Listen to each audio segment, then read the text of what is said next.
Good morning, fools. Welcome to the All Jammed Up podcast presented to you by Music Never Stopped. I'm your host, Clint, I'm your co-host, Chloe.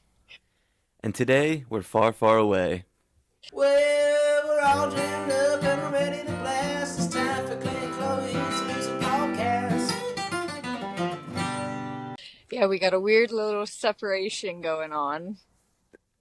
We broke up. No, Just kidding, guys. is in Boston for work. She kicked me out of the house. I can't. They don't blame me.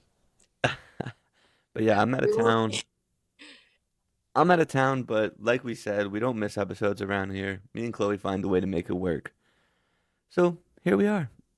And we got a jam-packed episode today. Yeah, super fun one overall. Yeah, and so we've been doing the Cajun Zydeco thing for the last few weeks now, and I've been trying to get somebody on the podcast, but we mentioned it a couple weeks ago. It's been Mardi Gras there, so it's like impossible to get a hold of anyone in Louisiana. But we got Chubby Carrier, who's the son of Roy Carrier, who Chloe actually put one of his songs on the playlist a couple weeks ago. I was thinking ahead. And yeah, and we got him to sit down with us and chat with us, and it was fucking awesome. That dude rules. We were trying to get some other people, and I was bummed I didn't get who I wanted originally, but we ended up getting Chubby, and it was everything I could ask for. He was the man, gave me the details I wanted. I got to find out more about him, so it was great. And it seems that everyone really likes this little deep dive that we did. So we're gonna do another one this month. Are we announcing on the front end what we're doing? Yeah, so I guess we'll keep that part in.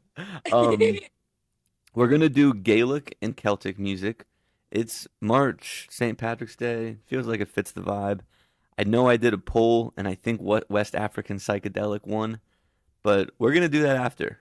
We're That'll gonna be do that after.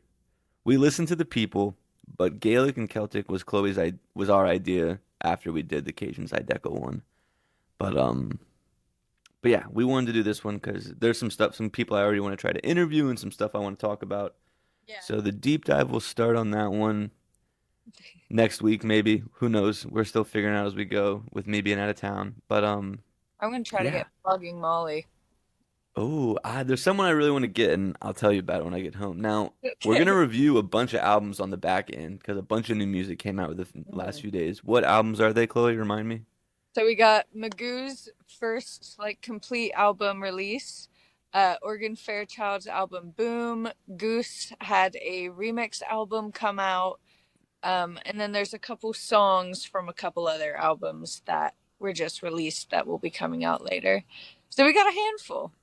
And then we got some drama to address on the back end too. We do, yes. A little internet drama. We'll discuss it. We'll keep it on the back end. But for now, let's go ahead and do it. Interview with Chubby Carrier about the Zydeco scene down there in Louisiana. Honey, you're listening to some all jammed up. And boy, I laid back on my little lazy boy, and that was it. I was done. It's a Sunday, man. I don't blame you. It's easy to Yeah, I just fell back asleep cool. Well, on the couch on my lazy boy. so for the people that don't know you, and to give a little background, I know we talked about on the phone a little bit yesterday, but Chloe and I, who I do the podcast with, my girlfriend, we decided to pick a niche genre and dive deep into every month or so, and we chose Cajun and Zydeco. I said it right this time, right? There you go. Yeah, yeah. It's Cajun and Zydeco. Yeah. And we chose Cajun Zydeco music as what we wanted to do. In learning about some of the important figures in it, we wanted to do an interview with someone, and you were so gracious to accept. So thanks for joining us today. We're really excited about this. My first question, though, is for someone with so much Louisiana pride, how do you got a Dallas Cowboys thing back there? I get that a lot, man. I get that a lot. Well, it's a long story. I'm gonna keep it short for you. In 1977, the New Orleans Saints was horrible, horrible, horrible. We had one good thing going for us, Archie Manning. Okay. And I just got tired of watching them lose every Sunday. Mm-hmm. So man, one night on a Monday night, the Dallas Cowboys came on Monday Night Football, and Tony Dorsett ran about a 100-yard, 90-yard touchdown against the Minnesota Vikings. And I said, wow, look at this football team, man. This is a great team. That's in the 70s, man. I'm sitting there watching Monday Night Football. I said, this team is exciting. The next thing you know, the guy came on and said, ladies and gentlemen, you're watching the sounds of the Dallas Cowboys, America's team. I said, man, well, I'm going to be one of them Americans to watch them Dallas Cowboys. There you go. I think a lot And of bro, people since have that same 77, story. man, since 77, I've been watching them and I never got off them yet. And you can see all my stuff. Yeah, My girlfriend got me all this for Christmas. it's the first thing that caught my eye. I was like, Yeah, how can everybody he have look the at me and Dallas say, stuff? you from Louisiana and you got all this Dallas Cowboy stuff in your office? I said, I'm a fan, bro. I'm a fan. So your dad was Roy Carrier, who's like a legendary musician down there, and then you joined his band pretty early, right? Yeah, yeah. My granddaddy played the music. Uh, he only did it for a hobby. He was a sharecropper. Um, but my daddy was the same too. He was a sharecropper. And but that night, man, we'd had supper. And when we had supper, we had music come on after that. It wasn't putting on the jukebox or anything like that, or playing music on the radio. They made music. My granddaddy and my daddy made music. When the supper time was over with, man, the accordions came out, guitars, washboard, fiddles, triangles, and they said, all right, let's play a little music. And I would sit as a little boy, about 8, 9 years old, man, and just watch my grandfather, my daddy, my grandfather, and his brothers and his cousins come together and make this music called Zydeco. Hmm. I said, wow, look at this talent in this house, man, you know? And as a little boy, I was fascinated. I wanted to be part of that. Yeah. So that is Zydeco music, but then there's like Cajun music and it's Creole music too. Like what's the differences and similarities between all these types of music and like where do they come from and all that? That's what the people get confused of. Because when I started traveling the road in 1989, everybody said straight from New Orleans, Louisiana, we have a Cajun band. Hmm. That was a That's not wrong what it topic, is. man. New Orleans Cajun band. No. So here I am. I'll break it down to you.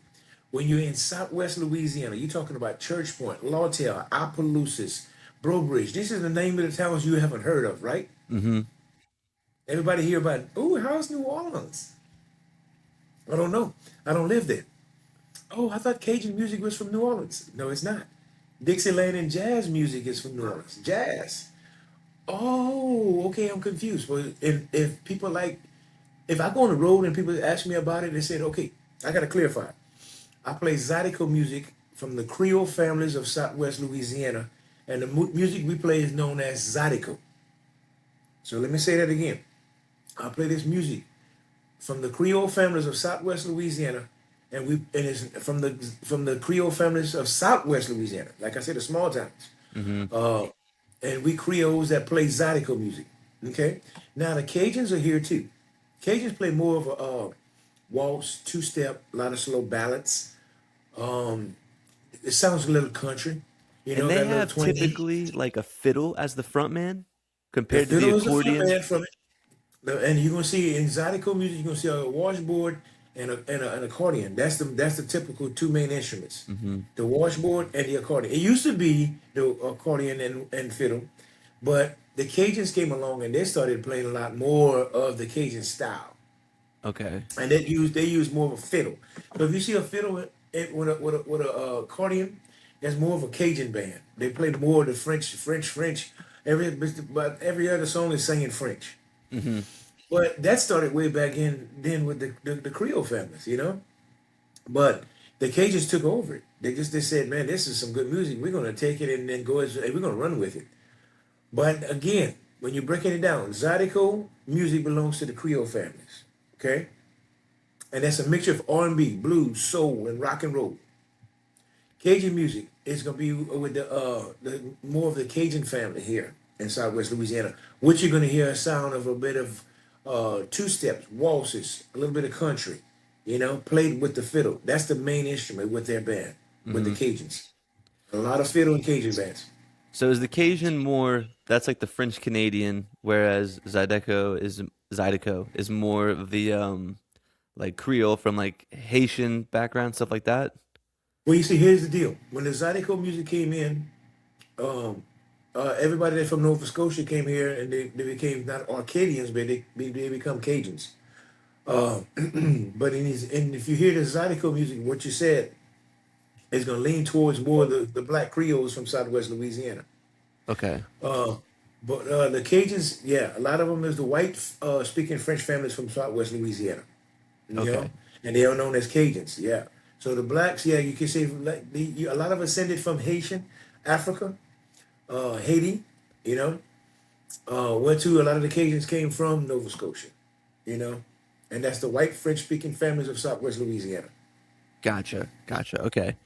And you kind of mentioned it a little bit with the New Orleans, and before I did this deep dive, I kind of, lumped in New Orleans music with all of Louisiana music, Is it kind of that you guys in like Southwest Louisiana, do you try to kind of distance yourself from New Orleans and that whole music scene?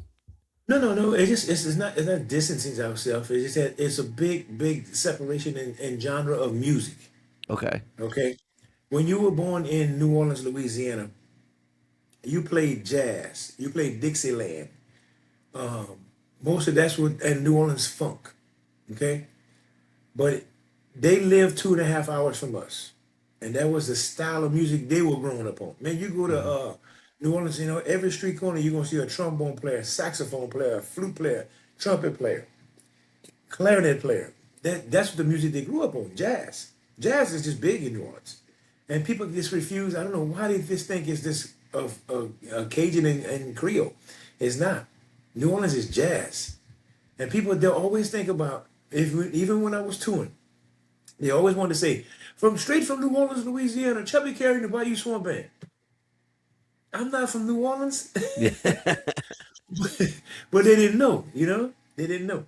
So we had to break it down to them and say, listen, when you drive 2.5 hours east of me, you're gonna get into New Orleans. I live in the Midwest area of the Louisiana part. You got the East Coast, which is gonna be New Orleans.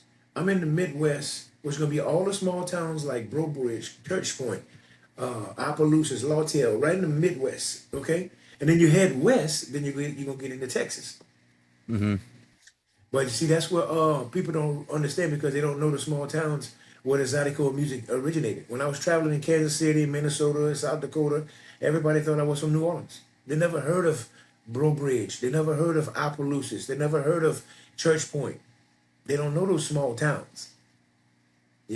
So the promoter quickly says, okay, he's from Louisiana. You got to be from New Orleans. No, No. no. So we had to kind of educate him on that a little bit. Hmm. And you've been around this music your whole life, kind of seen it change. Is it still kind of developing with more people coming into the town, or is it so rooted in history, it's just building up that culture that it already has? I see a lot of people coming into town to get more Zydeco music. Hmm.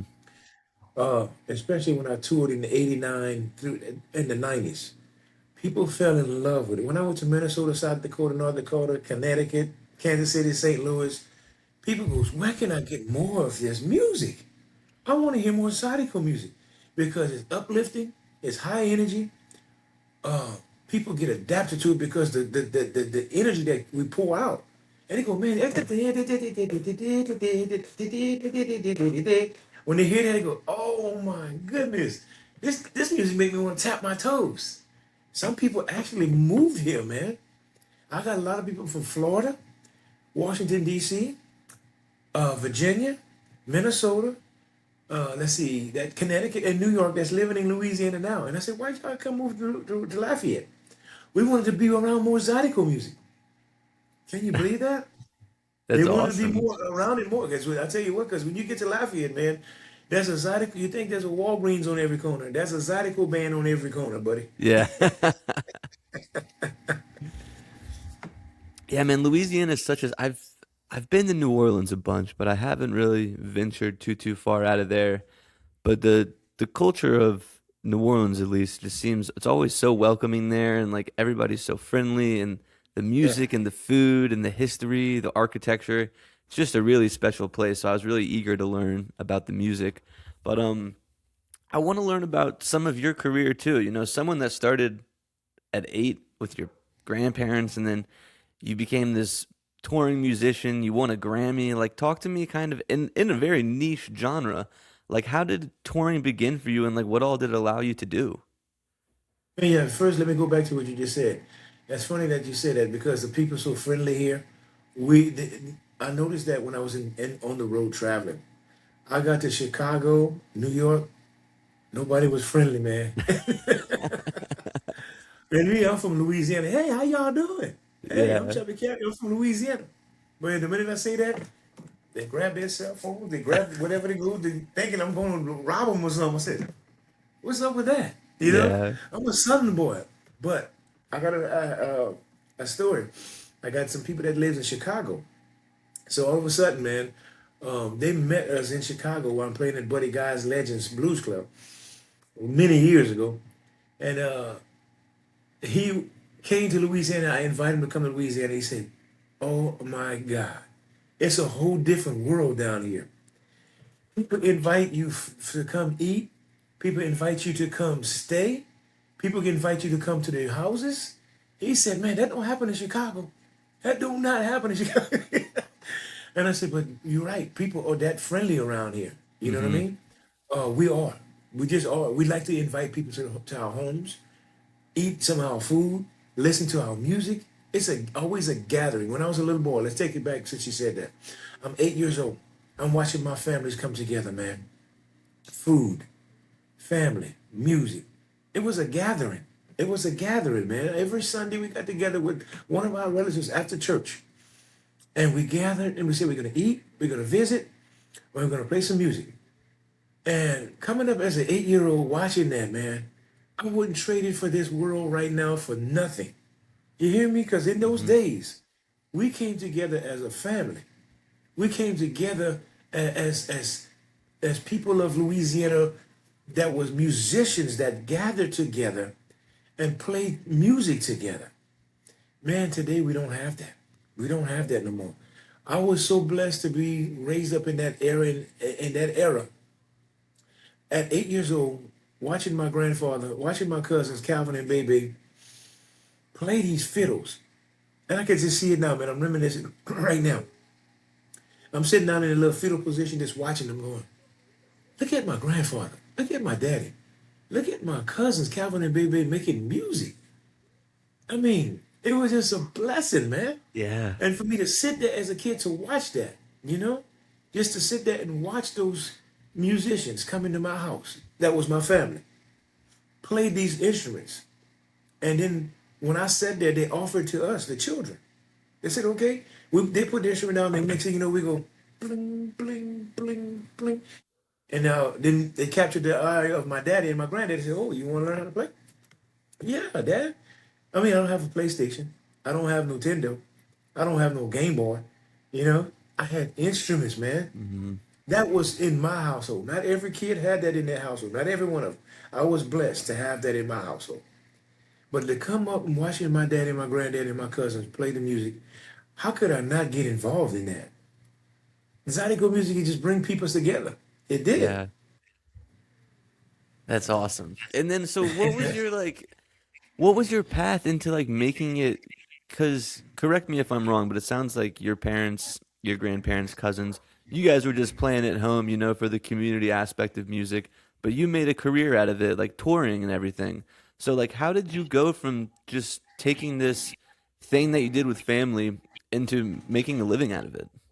Well, I wasn't supposed to do that because I mean, all it was this supposed to be like my grandfather did because they had jobs. They had jobs. They were sharecroppers.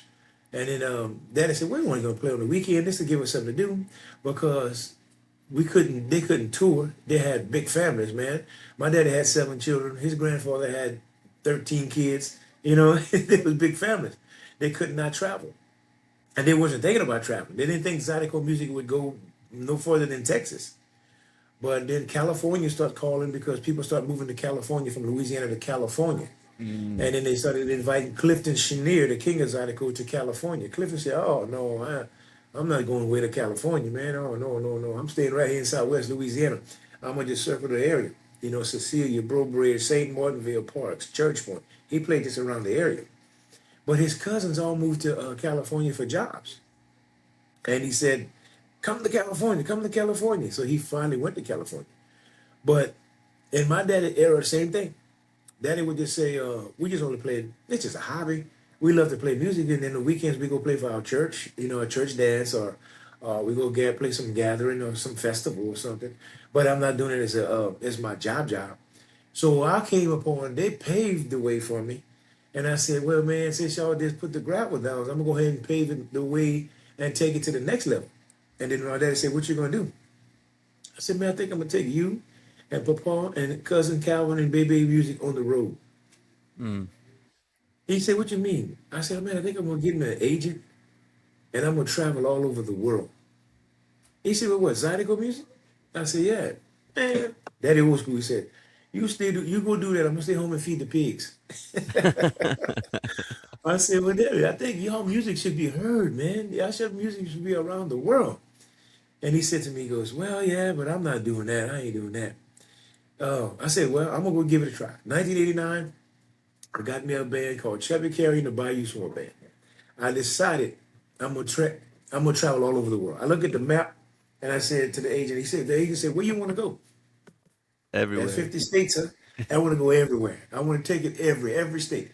Man, I played every state in 3 years' time. 89, Damn. 90, 91, I didn't cross the country. I played every state, man. Every state. You know? Uh What was one that that kind of surprised you, like how they received it? well, I tell you what, Like a state that you played in that received it really well, that kind of surprised you. Like you were there and you were like, these guys are not going to be into this, and then they turned out to really enjoy it. well, then look, man, to be honest with you, I didn't know any one of them going to accept us. Because first of all, we couldn't get in. How you gonna sell a Zydeco band and people like you can say Zydeco? What kind of band? So my agent would call the blues festivals and say, "Hey man, I got a real good Zydeco band." Or what? What are you talking about, Rick? "I got a Zydeco band from Louisiana. Zydeco pretty much is the blues. Let me hear it. Send him some of a press kit. Let me hear what the band sound like." He goes, "Hey man, I'm digging this." The promoter, "This is pretty cool. Yeah, it changes the tempo with the band with the blues." So man, we were the outsiders looking in, Mm-hmm. where nobody didn't know what to do with it, how to market it, where to put it. Okay, they didn't know what to do with that. My agent didn't even know how to sell it. He said, "Man, I'm gonna try. There ain't no Zydeco clubs on the road like in Brobridge and Church Point and St. Martinville and Lafayette, but I'm gonna try. I'm gonna try to do this, and we'll see what we can because they don't know what Zydeco music is." Yeah. It was hard, man. I tell you what, I left on the road for the first 2 years. I ain't made no money. I just paid my band because I was trying to get in, rubbing elbows, you know, Yeah. just trying to get in, introduce. "Hey, I'm Chubby Carey. I play this music called Zydeco music. I love to play your festival." Sounds good, young man. But first of all, it's a blues festival. It ain't no Zydeco festival. You see? Like, wait a minute now, When but we it is blues. And then I said, "But listen," I said, "you got to listen to it because the chord progression is a 4/5. It just sped up. So the blues sped up."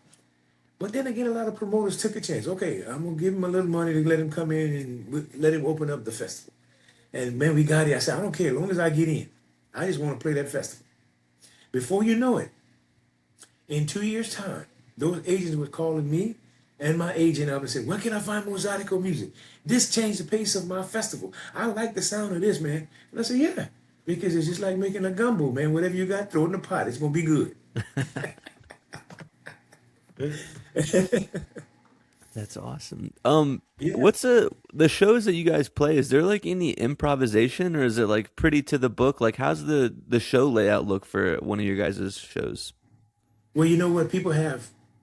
They have song lists. They write their songs down and what they're gonna play and what have you. I don't do that. I read the crowd. My daddy says, "Let me tell you something. When you're playing for a crowd, you got to read the crowd. You might have a crowd coming in there that want to do more slow dancing because you got a lot of couples. You might have a crowd that wants to come in there and more two-step Zydeco. Some of them just want to have a good time. So here I am, the outside. I said, man, I got to make a great impression. It's like an audition for me. When I get on that stage for the first time, everybody's reading this. Uh, I see the brochure. It says Chubby Carrier and the Bayou Swamp Band, New Orleans Zydeco Cajun music. What is that? They read it all wrong. Again, because the promoters don't know how to market it. They Yeah. don't know how to tell the people it's some Zydeco music from New Orleans, maybe. Y'all just got to hear it, but it's played with an accordion and a washboard. You just got to come see it. That's how it was sold, man. Yeah. You know? Now, tell me, trying to get in, trying to sell my music, it wasn't easy, buddy. It was not easy. I'm telling you, when I got on that stage, I had to just go from the word go until the end of the last song, and you better impress them. If you don't impress them, then that Zydeco music, it ain't coming back here no more. You Well, right?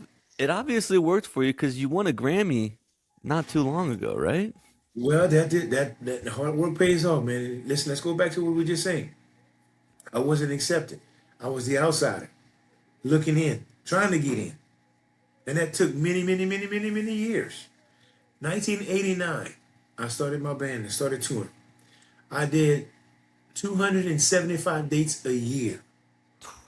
To where my agent told me, he says, I done got you to play all in 50 states. I don't know where to put you no more. Guess what he did? He sent me to Europe. I went to Europe. I went to Switzerland. I went over Belgium, Holland. I did the whole European tour. I was touring there for 6, 7 weeks because he didn't put me all in the United States. He said, I don't know where to put you at anymore. You done played all 50 states and all the clubs that I could think of putting you in the United States. Wow. That's covering some ground, Yeah. huh? So I did just that, but man, like I told my students that I teach in school now, hard work pays off because, like I told you, I wasn't welcome and people didn't know what my music was. I was like a walking billboard. I had to go sell myself and let them know, okay, the definition of Zydeco music is the music played with the accordion and the washboard is the main instrument. I had to do all that, man. I Hmm. had to market, sell, sell, sell. And when I get on stage, I had to reproduce. I had to really make it happen, you know? And once I did, I got in. They were calling my agent. I want him back. I want him back. His music just, oh my God, it uplifted everybody. I never seen my crowd, a blues crowd, dancing so much in my life. That kind of thing started going, right? Chubby Carey just hit the stage and I'm telling you, he toured it up. Wow, what a show, you know? Start getting good feedback. Then as the years progress, as the years go by, we're getting older, right? 89, we didn't get into 2000. I'm still doing it. Still hitting it. 275 dates a year, man. At the tail of it, in 2010, 29, they started this category for the best Zydeco Arcadian album at the Grammys. We got our own category. That rung a bell. The best Zydeco Arcadian album goes to, right? So you can win it in Cajun or Zydeco. They combine the two together. So people Mm. say, oh, that's Cajun and Zydeco. That's Zydeco and Cajun music. There you go. It took them a while to get educated about it, so people got it pretty much now. Yeah. And when did you win that Grammy? And I won the Grammy for the best Zydeco album, Cajun Zydeco or Cajun album in 2010. 2010. So 2010. 21 years of touring before you got your Grammy. Before I got the Grammy. There you go. And What then I didn't. what like advice or like words of wisdom do you have for someone that's like chasing a dream and 21 years of doing this thing before it seems like you're rewarded in that way? Like what do you have to say to those people that are like chasing their own dream? Well, first, it wasn't on my bucket list to win a Grammy. It wasn't on my bucket list. I never Mhm. thought I could win a Grammy. Uh, but the thing about it, when you start thinking about, I was just wanting to get my daddy and my granddaddy's music out there. I wanted people to hear Zydeco music. And I just wanted to stay stuck in Louisiana. I said, Daddy, I think this music should be heard everywhere. I mean, seriously, Clifton Chenier did that in the 70s when he didn't want to go to California. And then people would tell Clifton Chenier in the 50s and 60s, man, you too good to be just around Louisiana. You need to go to California, New York. And he said, oh, no, no, no, no. I'm a farmer, man. I stay home and feed my pigs and I take care of my chicken and my goats, you know? But I was told the same thing. Your music needs to be heard. And I said to that to my daddy and my granddaddy, y'all music needs to be heard. People need to hear your music. And when I started touring, people started asking me questions about my daddy and my granddaddy. And then I told my daddy, I told him, I said, my daddy still have a band. And I sent daddy to the East Coast. Daddy went to New York. He went to Washington, D.C., pretty much Maryland, Virginia. He started touring the whole East Coast. Man, they fell in love with his style. They absolutely fell in love with my daddy's style. I said, you see that? I told you, man, they would like your music because your music is so unique. It's so different. And the people fell in love with it. But that's just the chances we took. But I never had in my mind to win a Grammy. Yeah. But you know what I told the kids at school? Hard work pays off. I got it right here. I thought I had it right here. I don't know why. I got the big star, but I should have my Grammy behind me. You've mentioned teaching children a few times now. You're not playing music anymore? You're just teaching now? Well, here you go. Since 1989, man, after 30 something years of traveling, your bones tend to get tired, Yeah, I you believe know? it. And if you see how the football players play up until 10, 12, 15 years, their body get worn out, you know? My body got worn out by just driving 10, 12, 15, 20 hours a day. But I was 18, 19, 20 years old doing that, Yeah. right? Once I get in my mid 30s, I'm start feeling pain. You start feeling your back pain, your hip pain, your knees, and your ankles starting to swell. I'm like, oh man, it's starting to hurt to travel now. I didn't have a tour bus. I had a van, a Yeah. big van. Yeah. And I did most of the driving.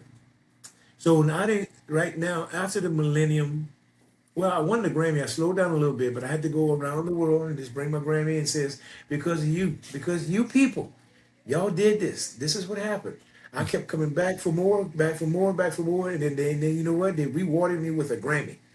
And I brought it back to every state that I traveled that I could think of. And I said, I'm coming having a Grammy. We're going to have a Chubby Grammy party. Okay. I'm bringing my Grammy. And I brought it all over the world, man. But then again, nobody got tired. Yeah. I said, yeah, I don't know if I can take all this traveling anymore, man. It just hurts. It hurts. It hurts. So Millennium came, that doggone, that did some good. I started my own record company, Swampadelic Records, won the Grammy with it. But when that doggone COVID came, COVID messed everything up for everybody, man. Yeah. It took a lot from me. And then after 2 years, I didn't have the don't wants anymore. I don't want to do this. I don't want to do that anymore. I done got used to being home for 2 years, and I started just playing locally. And I said, well, maybe I could just make a living just going between all them, the Louisiana. I can go to Texas, Alabama, Mississippi. That's on the Gulf Coast line. Yeah. So I'm pretty much doing that now on the weekends. But during the week, I'm teaching school. I'm teaching Zydeco in schools. My program is called Zydeco from A to Z. It teaches kids to teach them about the history, the music involved, and how I got involved with Zydeco music. Awesome. Yeah, man, that's Yeah, cool. yeah, Are you still doing like Jazz Fest or anything like that down there? Do you play anything of those? yeah. Now you see, that's what I was telling you. So now I'm basically playing all the festivals in Louisiana, Okay. pretty much. I do Louisiana festivals. I do some Texas festivals. Oh, I do Jazz Fest and the French Quarter Fest every year. Okay. So that's coming up in April. Man, can you believe that we in March already? Golly, man. It's flying. I We're gonna know have to it's March. keep our eyes peeled and maybe we can catch one of your sets down there one day. You ever come to Jazz Fest? We've never been to Jazz Fest, but like I said, we go to New Orleans like once or twice a year, so we just kind of got to time it right to get down there for Yeah. Jazz Fest one day. Yeah. Jazz Fest or French Quarter Fest. You catch some amazing local talent at the French Quarter Fest, and that's the week before Jazz Fest. Yeah, I wanted to ask because, like I said, we did some of our own research before doing this interview with you, and some of the other like names that we found that are still big in the Cajun Zydeco scene. Jordan Thibodeau, Cedric Watson, Michael Doucet from Beausoleil, if I said that right. Yeah, Beausoleil. Yeah, But yeah, there you go. Who else are like good musicians that are still playing down there, making new music? yeah, man. And then and the Zydeco or the Cajun. Either one. Oh yeah, we still got them going on. We got little Nathan Williams and the Zydeco. He's still going. Big timers. We got Rusty McTwire, Gino Delafosse, Leroy Thomas, Wayne Samo Two Step. Curly Taylor. We still got a lot of us, man. And what I tell people to do, just go ahead and Google Zydeco artists. Man, they Mm-hmm. will pop up left and right.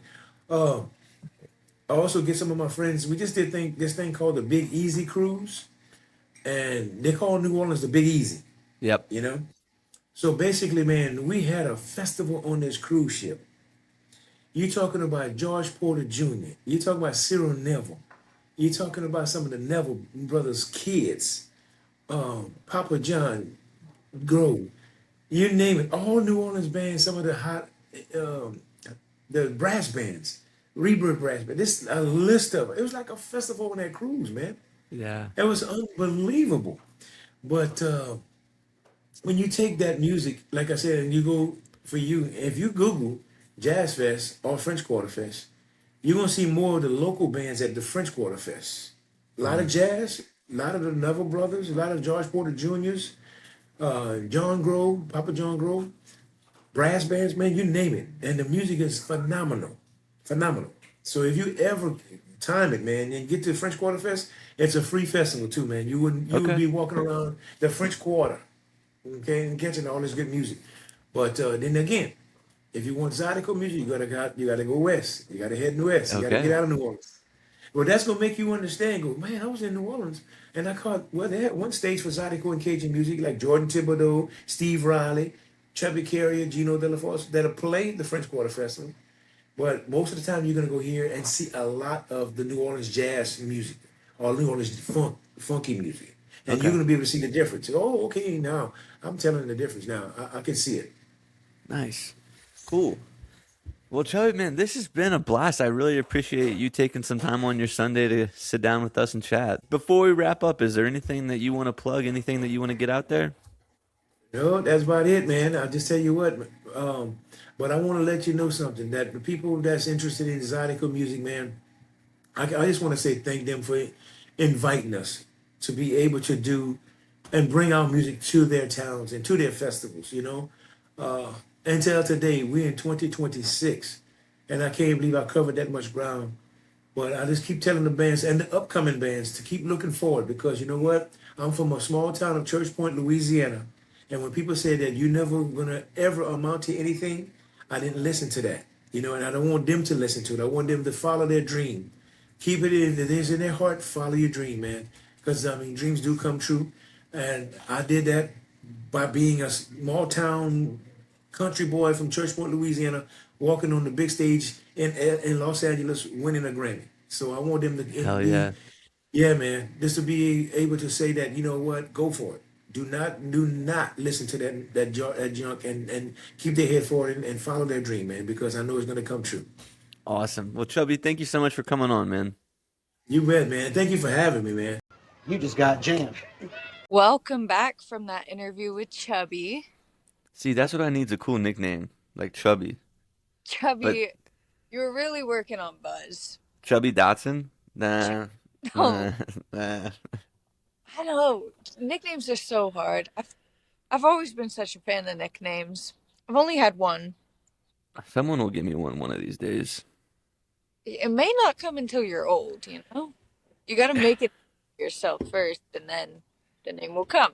Maybe when we have kids one day and like the neighborhood kids, instead of calling me like Mr. Dotson or Mr. Clint, they'll just call me something cool To like speed, like what? speed feet. Speed feet? You run fast. This is I'll like a probably genuine old-fashioned Chloe's Corner today, because I have a little bit I want to say on the Magoo album, yeah. but the rest of everything is kind of you, I feel like. I did my homework. I I want did. to, before we let you do all this though, so me and Chloe have like a notes app that we share, and we kind of just like run each other's ideas, so like we're kind of prepared when we come to talk about this. All of them have long notes, and then it says Goose EDM, one bullet, nah. I do. I have a reason. All right, which I one? could Which one do you want to start with? I guess I kind of teed you up there, but which one do you want to start with?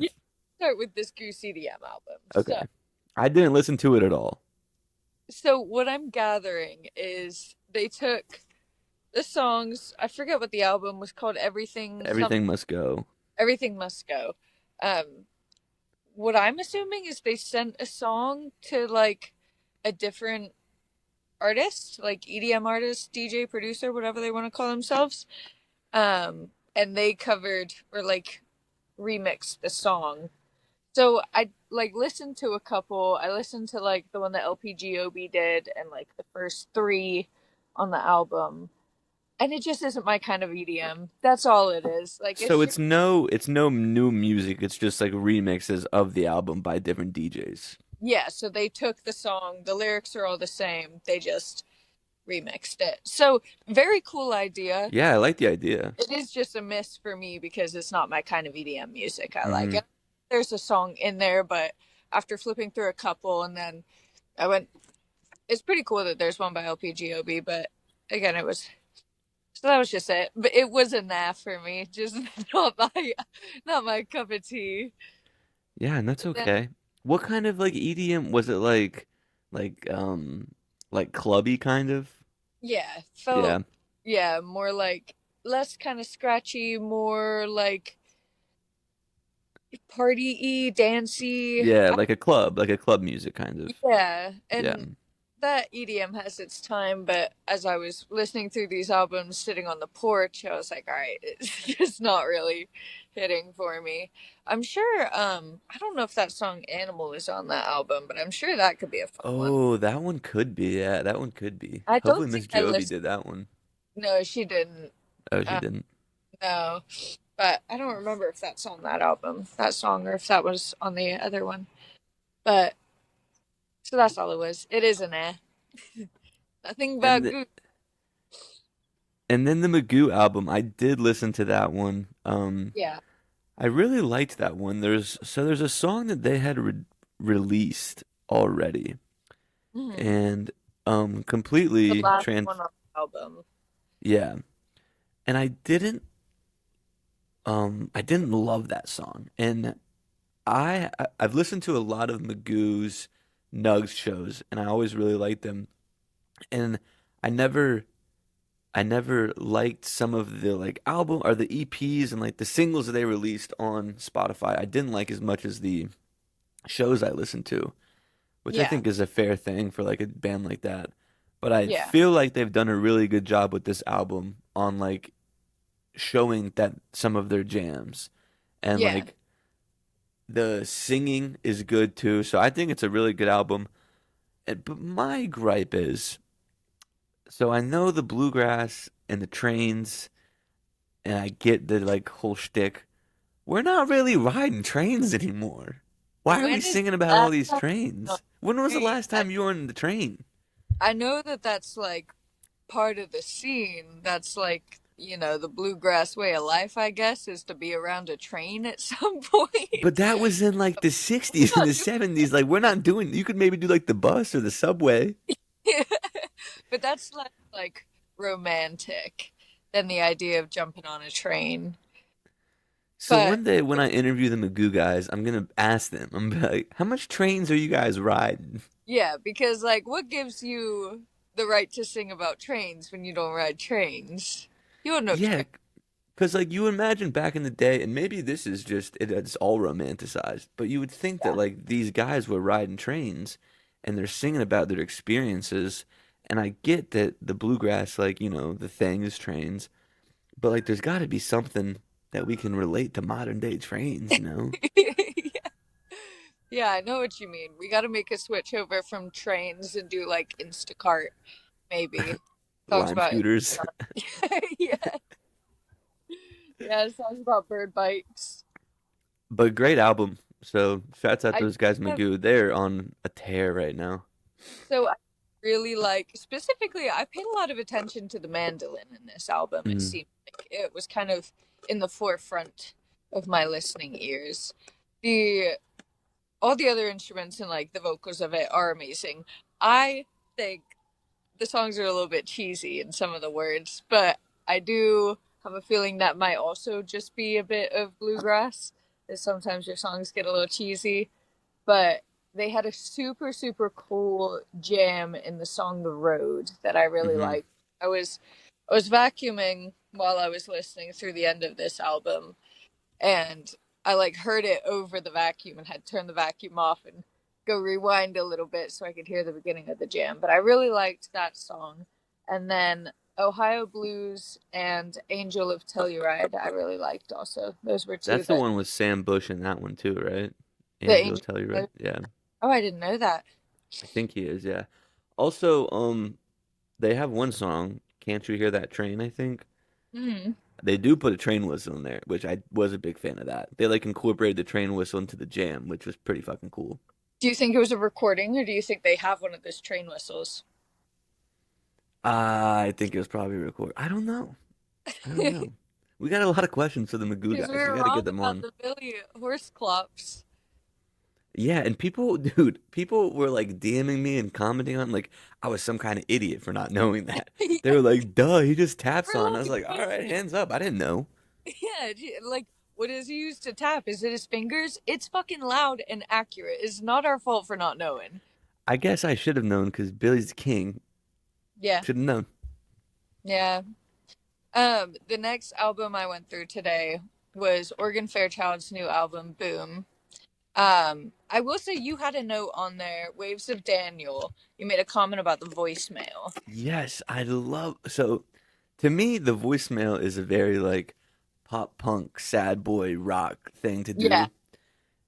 Oregon Fairchild's the cool old dudes. We all know that. If you listen to the podcast, they're the cool old guys of the podcast. For yeah, them to just throw a voicemail in there with no words is so sick to me. yeah, yeah. There's also, speaking of kind of like a pop punky vibe, there was a song, I think it was this Waves of Daniel, where like their kind of jam breakdown got pretty intense, like not intense, but Heavier. it felt sad boy-y. It felt like a kind of pop punk guitar solo.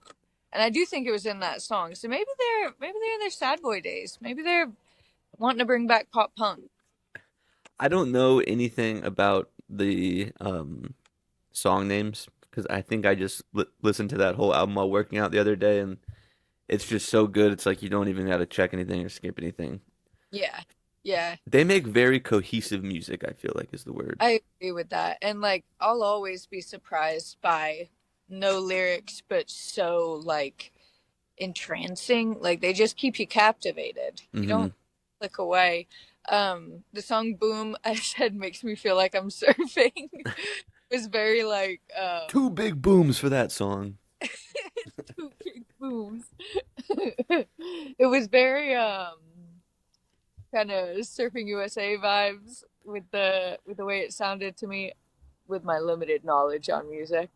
I really liked the guitar in the song The Healing. It was super soft and like angelic. And then my favorite song was Asleep in the Pew. I really liked that one. That one might be a contender for Song of the Week, but I really That liked song is a description of my every Sunday from like 8 to 14 at church. it. Yeah, yeah. We didn't have pews in our church. We had chairs. Did you have pews? You had chairs and like individual chairs? Yeah. I mean, there were like the metal chairs with the cushion and they like stacked together. Did you go to like a mega church or was it like a small church? So it started as a small church and we were in it from like start to mega church. And once it hit mega church, we kind Yeah. of out. I feel like the mega churches, I went to a mega church when I was like in high school once, and I feel like they always have chairs. But my Yeah, family church that like we went to when I was growing up, we always had the pews there. interesting. No, I never really had a pew church, I don't think. My middle school was a Christian middle school, and we had pews there for like our chapels. Mm. I And that would be remiss too if, especially if Cooper's listening, he would be pissed if I didn't mention the Sturgill Simpson album. Um, so I after mid. haven't listened to that, but Sturgill Simpson released his whole album. So I read this on Instagram. I don't know if it's true. He's releasing his new album only on physical media, like vinyls and Wow. CDs. allegedly, I don't know, not doing streaming, but he put it all up on YouTube on Sunday night, I think, and Yeah. it's the whole album. So I haven't listened to it yet. It's Sturgill Simpson. I'm sure it's great. I will Um, say I listened to the first song and I didn't really love the vibe of it, and it was like right before you were getting off, so I didn't listen to it. I listened to the first song and didn't really love it, so I was kind of okay skipping it, but it was one I wrote down to come back to that I do need to give it a listen through. It's only 45 minutes long. we'll make it a priority and we'll give it a proper review come A pro Monday. you when you get that's what we'll spend Saturday doing. Okay, sounds Can't good to wait me. and You have a couple other things on here that are your musicians. I consider them your musicians, so I'll let you run with these ones. okay, so on April 3rd, big day for different music genres. Charlie Crockett has a new album coming out. Right now, he's got a song called Kentucky Too Long from that album that is out, and I really like that song. I kind of fell off the Charlie Crockett train when he started kind of going on that country music beef. Um, just because there's no, I say he was right though. Fuck that other guy. I I can see both sides. They're I don't. both they're both were being corny, but I think Charlie Crockett was right. I think I think Charlie Crockett. He also gets so much hate for like the busking that he did in New York when he was like just starting out. I don't understand that at all. Just because he started out in New York doesn't mean he can't take his claim as like the Texas cowboy. I don't know. But there was Yeah, a no, lot. I agree because like you're an artist and you're trying to figure out what works for you. You know you want to do this music thing, Yeah. but I don't think it's a fault of anyone to like try different things until they see what works. I mean, Like how Zach Brown went up and did his pop thing. yeah, that's a terrible comparison. Everything compares to the Kings. But you could say like Sturgill Simpson, like he's had like I guess it's Yeah. kind of all been the same, but it's kind of all changed too. Yeah. Yeah.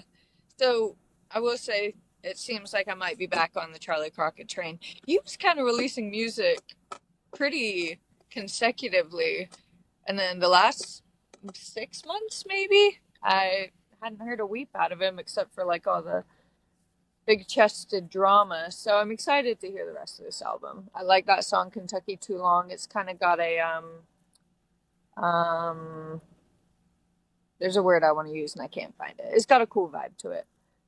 And then the other album that comes out April 3rd, Thundercat, has a new album coming out. He's got 4 songs released at the moment. Um, my favorite one is I Wish I Didn't Waste Your Time. I just am always impressed every time I hear his music. I think he's got a really cool funk to him. Yeah, you really like Thundercat. What kind of like so he's a bass player. Does he have like a band that plays with him or is it just him and like looping things? Like does he play everything? Truthfully, I don't know. I haven't looked that deep into him. I A lot of his songs are led by the bass, and then he's the vocalist. He sings, Mm. but and I think it's all like kind of beat based. I think so. I don't know. He might do it all. I gotta look into that. Maybe I'll I do feel like it. that's more common than we think, like musicians playing all or most of the music on their like studio stuff. Ed Sheeran does. Well, so does Seven Teller. Shout out Yeah, Sam. Go King. watch 2 episodes ago. Do And you have then does that wrap up everything for new Those are music? all of my notes. Yeah. Okay. Um, Hear It All Jammed Up. We love the Lot Kids. Yes. Adamantly, with our whole heart, love the Lot Kids. Phantom of the Booth made a post. Who's a known troll on social Yeah. media, and collabed with Cody, our buddy Cody, and left a bad taste in people's mouth, which I get. It makes sense using a personal photo of people that are in the scene to make a meme out of it. I could see how people get upset. But It's always cool seeing those guys stand up for each other, though. Yeah. What I don't like is the comments back were like, "Oh, this is just a meme. Let it be a meme. Um, we're not talking about these people specifically." Those were kind of like the defenses. I don't really think those are defenses. I think when you post someone's personal photo and make a comment about a group of people in that photo and then Pretty say, "Well, no, targeted. not them specifically." I don't really think that works. It's a shame because why are we on Your a camera just went off. there we go. There we It's go. because I got low battery. Why on like a random Tuesday are we deciding to pick on a group of people that is supposed to be within the same community as you? That doesn't make sense to me. Yeah, But and it said it was like to start a conversation. Like that dude, Phantom of the Booth, does not care about starting the conversation. and He's what's the conversation? Making a joke about what, like having daddy's money? if you knew any of those people, you would know that's not the case. First off, yes, like those people are out there doing their thing every day to do something that they enjoy. That is the life they live. We've talked to a lot of those people. But also, if they do fucking ride off daddy's money, that's the life they live. That has nothing to do with you. Why? Also, why is that a bad thing? Like, Why does it parents support you? if I had money, a lot of money, and I had kids, I would give them money. Yeah, yeah. Like, would that's the crazy thing to me. Especially if I had the money to give my kid a trust fund. Yeah, I would do that. Yeah, of course. Like, if I could set money aside for a kid I'm raising, like, duh. And I want them to have fun and go out and enjoy life and go to these shows. Well, I don't understand the argument. And that's like, there's one thing about starting a conversation, it's another to start an argument. There was no reason for that post to be posted. That post was just made for to get engagements. Like they just wanted to do something on social It's just media, a and shame that at the expense of other people. You can get engagement and like, you could be zippy. You could be a little like hot on the topic radar, you know? You don't have to be mean. yeah. And I don't. I mean, I know Cody. I don't think Cody probably meant it to me. It seems Cody might have. One of the comments he said is like he had to deal with his attorney or something, so he might have some background maybe that we don't know about. But Yeah. the general post, like the general idea of the post, I just thought was silly, and yeah, I don't, Yeah, I so don't. basically we wanted to bring it up to say that we we do not associate with that belief. And I think people probably know that. Yeah, I would hope so. I would hope that people know that just by the way we act, but it's all love on our end and hopefully people kind of stop making jokes all the time. It doesn't always need to be funny. We could be lighthearted. Yeah, and I saw someone say too, like, uh, I've never met that Phantom of the Booth dude. Like, Yeah. you're just making posts and you're not even at the shows. Like, whatever. It's all a Yeah. silly thing. People just get Easy mad to on the internet. make opinions, but go out and talk to them. They're really fucking nice. And say what's up to the Perot guys if you see them and buy a fucking pierogi. Get a hot off the walk. Fucking potato and cheese. What else do you need? They'll be getting more flavor soon, they say. Yeah, keep an eye out. It's gonna be a Yeah. pierogi boy summer Drops coming. 2026. Pro guy. Pro guy summer. Fuck it, they might be at all jammed up fest. Who knows? Slanging rogies. Slinging rogues? Damn. You want Alrighty, the you week? got anything else? Song of the week. Oh yeah, song of the week. My song of the week is so I just interviewed Mickey from Jamie Buffet, Big Mickey. He was in the Waffle House podcast, but kind of in the back, so we didn't get to talk to him as much. But I just Yeah. interviewed him the other day. Great interview. Gonna go out Monday, and we talked about this Jimmy Buffett album. I can't stop listening to Havana Daydreamin', and there's a Yeah, song on it the called little Something So Feminine About a Mandolin. So that's gonna be mine this week. something so feminine about a mandolin. It's You've very been pretty. out. Yeah. Mine is gonna be Kentucky Too Long by Charlie Crockett. I think I'll also throw in Asleep in the Pew by Okay. Organ. God, I'm gonna double up, give the boys some love because they deserve it. Not Sapana, the song about you. It's a song about me. I'm on the album cover. If you haven't seen it, I am Sapana. Alrighty, so we'll add those ones on there. And then yeah, great week. We had Warren Haynes and Mm-hmm. then Lair Swass, and then today we had Chubby. Yeah, yeah. Awesome string going up. Honestly, don't miss the Big Mickey one. He's the fucking man. Dude, yeah, he's hilarious. We had a great conversation too. I really enjoyed that They interview, got so such a cool group over there. they They just do, yeah. have fun. They do. Alrighty, guys. Well, have a good weekend. We will see you again on Monday. And remember, wherever you are right now is exactly where you're supposed to be. Well, all jammed up, hey, that's where it's going down. Best damn pot in this old Asheville town. More than enough old stories to go around. And I'm all jammed up right now. Yes, I'm all jammed up right now.